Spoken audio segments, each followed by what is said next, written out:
નમસ્કાર દર્શક મિત્રો, આપ સર્વેનું સ્વાગત છે જીટીપીએલ જૂનાગઢ ન્યૂઝમાં। સૌપ્રથમ આજના મુખ્ય સમાચાર। આગામી 8 દિવસ વાવણી લાયક વરસાદની સંભાવના નહિવત। નવસારી પાસે ચોમાસું સ્થિર થઈ ગયું હોવાનું જણાવતા વેદશાસ્ત્રી।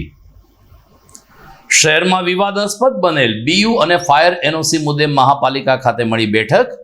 ક્લાસીસ સંચાલકો અને વેપારીઓની ઉગ્ર રજૂઆત બાદ કમિશનરે યોગ્ય કરવાની આપી ખાતરી।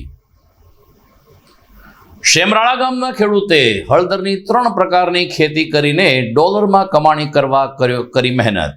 કેનેડા અને અમેરિકામાં હળદરના પાવડરની ઊભી કરી માંગ। અને આગામી જેઠવદ એકાદશીએ ગિરનારની દૂધધારા પરિક્રમા યોજવા માટે મંજૂરી આપવા વિહિપે વન વિભાગને કરી રજૂઆત।